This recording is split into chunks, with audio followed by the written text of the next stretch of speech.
വയനാട്ടിൽ നിന്നും മറ്റൊരു വാർത്ത വരുന്നു. വീണ്ടും അവിടെ ഒരു കടുവയുടെ ആക്രമണം ഉണ്ടായിരിക്കുന്നു. കേണിച്ചിറ പള്ളിത്താഴെ കിഴക്കേൽ സാബുവിന്റെ പശുവിനെ കടുവ കൊന്നു. തൊഴുത്തിൽ കെട്ടിയിരുന്ന പശുവിനെയാണ് കടുവ കൊന്നത്. സുർജിത്ത് അയ്യപ്പത്ത് വയനാട്ടിൽ നൽകുന്നതിന് വിശദാംശങ്ങൾ. സുർജിത്ത്, നേരത്തെ ഈ കേണിച്ചിറയിലെ കടുവ ദൃശ്യങ്ങളൊക്കെ നേരത്തെ നമ്മളൊരു വാർത്ത നൽകിയതാണ്. അതേ കടുവ തന്നെയാണ്, അതേ പ്രദേശം തന്നെയാണോ ഇത്? എന്താണ് നമുക്ക് ലഭിക്കുന്ന വിവരങ്ങൾ?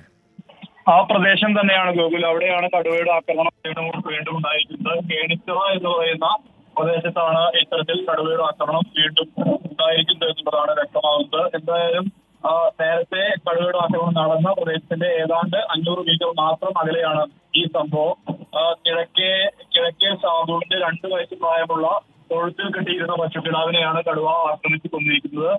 തൊഴുത്തിൽ നിന്നും ബഹളം കേട്ട് വീട്ടുകാർ ഒറ്റവെച്ചതോടെ കടുവ തോട്ടത്തിലേക്ക് മറഞ്ഞു പോവുകയായിരുന്നു. 10 മണിയോടുകൂടിയാണ് ഇത്തരത്തിൽ സംഭവം ഉണ്ടായത്.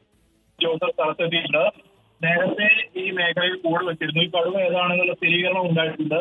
പുൽപ്പള്ളി ഈ പ്രദേശത്ത് തോൽപ്പെട്ടി 17 എന്ന പേരുള്ള 10 വയസ്സുള്ള ആൺകുട്ടി. ശരി, വയനാട്ടിൽ വീണ്ടും കടുവയുടെ ആക്രമണം. കേണിച്ചിറയിലെ പള്ളിത്താഴെ കിഴക്കേൽ സാബുവിന്റെ പശുവിനെയാണ് കടുവ കൊന്നത്. സുർജിത്ത് അയ്യപ്പത്താണ് വിവരങ്ങൾ നൽകിയത്.